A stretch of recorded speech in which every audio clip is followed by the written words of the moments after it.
परिमेयकरण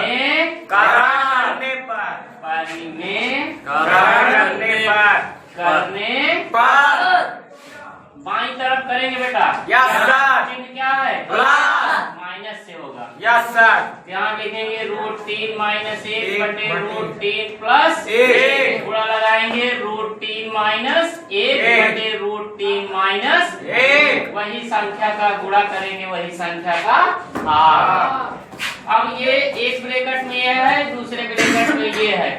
ये यहाँ से √3 उठाएंगे, इस ब्रैकेट वाले में क्या करेंगे बेटा? -1।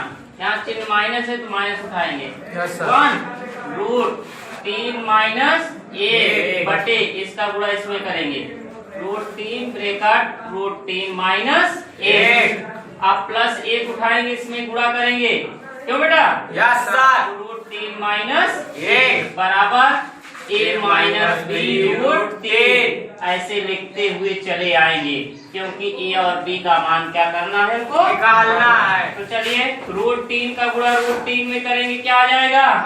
3, क्योंकि वर्ग से रूट कट जाएगा, होल स्क्वायर हो जाएगा। होल स्क्वायर से रूट क्या होगा? कट जाएगा। √3 का गुणा अचर में करेंगे तो -√3 का 3, क्योंकि एक गुणांक का गुणा होगा। क्यों बेटा? अब इसमें देखिए -1 का गुणा +1 3 में करेंगे तो प्लस माइनस -1 3 के 3। समझ में आया? माइनस एक इक्का 1 समझ में होता है बेटा?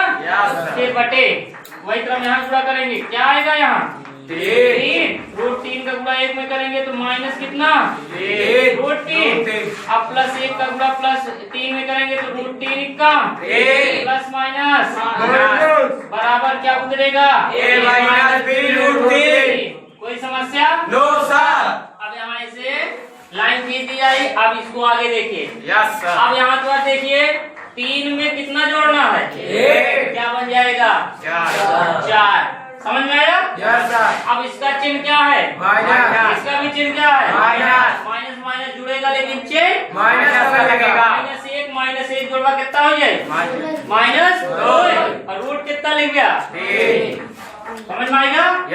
रूट कितना? 3। फिर बटे क्या लगाएंगे?